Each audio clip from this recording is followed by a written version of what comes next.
வணக்கம். மதுரை மீனவர் தமிழ் சேனலுக்கு உங்கள் அன்புடன் அழைக்கின்றேன். நாம் இன்னைக்கு மதுரையின் பாரம்பரியமான பணியார வகைகளை பற்றி பார்க்க போகிறோம். பணியார மாவு அரைச்சி வச்சு புளிக்க வச்சு எடுத்து வச்சுருக்கோம். இப்போ ரெடியாக இருக்குது. இனிப்பு பணியாரம், கார பணியாரம், வெள்ளை பணியாரம்னு 3 வகையாக இன்றைக்கி ரெடி பண்ண போகிறோம். மாவை 3 பிரிச்சுக்கலாம். முதல் இனிப்பு பணியாரம் பார்க்கலாம். வெல்லமும் ஏலக்காவும் எடுத்து வச்சுருக்கோம். 4 பங்கு மாவுக்கு 1 பங்கு வெல்லம் சரியாக இருக்கும். அடுத்தது வெள்ளை பணியாரம், கடலைப்பருப்பு, உளுந்தம்பருப்பு, பச்சை மிளகாய், இஞ்சி, கருவேப்பிலை, தேங்காய். 3வது கார பணியாரம், கடலைப்பருப்பு, உளுந்தம்பருப்பு, வெங்காயம், மிளகாத்தூள், கருவேப்பிலை. வெல்லத்தை கொஞ்சம் தண்ணி ஊற்றி அடுப்பில் வச்சு வடிகட்டி எடுத்துக்கலாம். வடிகட்டின வெள்ளை கரைசலை இப்போ மாவில் சேர்த்துக்கலாம். அதில் ஏலக்காய் சேர்த்துக்கலாம். எல்லாத்தையும் நல்லா ஒன்றா கலந்து விடலாம். இனிப்பு சரியாக இருக்குன்னு செக் பண்ணிக்கோங்க. நாம் இப்போ ரெடி பண்ணது சரியாக இருக்குது. கார பணியாரத்துக்கு இப்போ தாளிக்கலாம். கடாயில் எண்ணெய் சேர்த்துக்குங்க. கடுகு, உளுந்தம்பருப்பு, கடலைப்பருப்பு சேர்த்துக்கலாம். தேவையான அளவுக்கு எண்ணெய் சேர்த்துக்குங்க. இப்போ வெங்காயம் சேர்த்துக்கலாம். வெங்காயம் நல்லா வதங்கட்டும். நல்லா வதங்கிடுச்சு. இப்போ கருவேப்பிலை சேர்த்துக்குங்க. இப்போது எடுத்து வச்சுருக்க மிளகாத்தூளையும் தேவையான அளவுக்கு சேர்த்துக்குங்க. மிளகாத்தூளில் பச்சை வாசனை போகிற வரைக்கும் நல்லா வதக்குங்க. இப்போ சரியாயிடுச்சு. இப்போ எடுத்து மாவில் சேர்த்துக்கலாம். மாவுக்கு தேவையான உப்பு சேர்த்துக்கலாம்.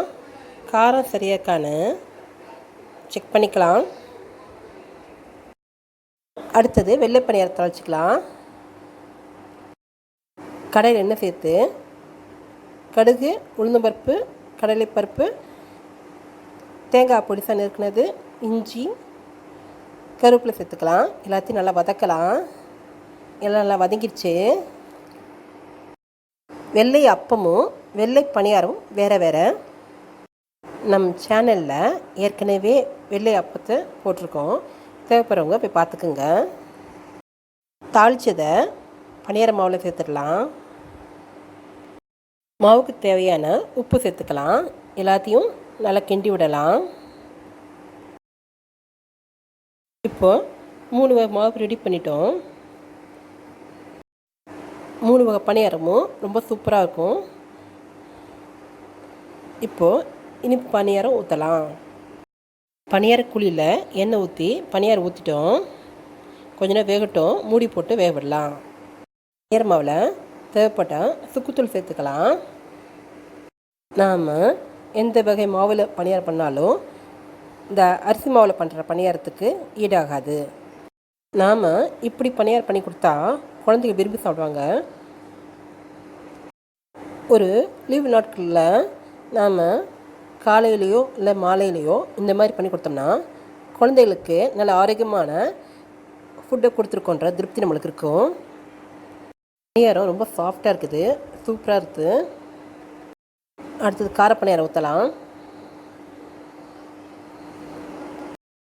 பணியாரம் நல்லா காரமாக ரொம்ப டேஸ்ட்டாக இருக்குது. இந்த காரமாக இருக்கிறனால தான் இது கார பணியாரம்னு பேர். நீங்கள் ஒரு முறை இப்படி செஞ்சு கொடுத்து பாருங்கள். உங்கள் குழந்தைங்க அடிக்கடி இது மாதிரி கேட்பாங்க. பெரியவங்களுக்கும் இது ரொம்ப ரொம்ப பிடிக்கும். அதிகம் ஆயில் சேர்க்காத அந்த பணியாரம் ரொம்ப நல்லாயிருக்கும். தேங்காய் சட்னி இதுக்கு ரொம்ப நல்லாயிருக்கும். வெள்ளை பணியாரத்துக்கு கார சட்னி சூப்பராக இருக்கும். அடுத்து வெள்ளை பணியாரம் ஊற்றலாம். பணியாரம் ரெடி ஆயிடுச்சு. பணியாரத்தில் சேர்த்துருக்கிற ஒவ்வொரு பொருளும் நாம் சாப்பிடும்போது அது பல்லில் கடிப்படும்போது ரொம்ப டேஸ்ட்டாக இருக்கும். அடுத்தது மதுரைக்கு உரித்தான கார சட்னியை பார்க்கலாம். உளுந்தம்பருப்பும் கடலைப்பருப்பும் ஒவ்வொரு ஸ்பூன், தக்காளி 3, தேங்காய் 1 பத்தை, வெங்காயம் 1, புளி சிறிது, 6 பூண்டு, 8 வரமிளகாய். கடாயில் எண்ணெய் சேர்த்து கடுகு அது கூடயே உளுந்தம்பருப்பையும் கடலைப்பருப்பு சேர்த்துக்கலாம். பருப்பு வறுபட்டுச்சு. இப்போ பூண்டு சேர்த்துக்கலாம்.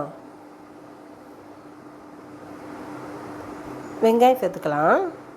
தேங்காயை அது கூடயே சேர்த்துக்கலாம். இஞ்சி,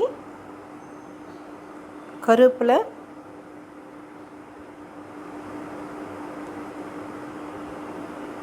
நறுக்கி வச்சுருக்க தக்காளியும் சேர்த்துக்கலாம். மிளகாயும் புளியும் சேர்த்து ஆறுனதை அரைச்சிக்கலாம். சட்னியை கடுகு உளுந்தம்பருப்பு கருவேப்பு போட்டு தாளிச்சிட்டோம். ரெடி ஆயிடுச்சு. நாம் இப்போது 3 வகை பனியாரம் ரெடி பண்ணிட்டோம். ஒன்றும் வெவ்வேறு டேஸ்ட்டில் இருக்குது. எங்கள் குட்டீஸ்லாம் இந்த மாதிரி பண்ணி கொடுத்தோம்னா ரொம்ப விரும்பி சாப்பிடுவாங்க. இந்த மாதிரி நீங்களும் செஞ்சு பாருங்கள். இது எப்படி இருக்குன்னு சொல்லுங்கள். மறக்காமல் சப்ஸ்கிரைப் பண்ணுங்கள். கீழே இருக்க பெல் பட்டன் அமுக்குங்க. அப்போ தான் நாங்கள் போகிற வீடியோ உங்களுக்கு வரும். நன்றி.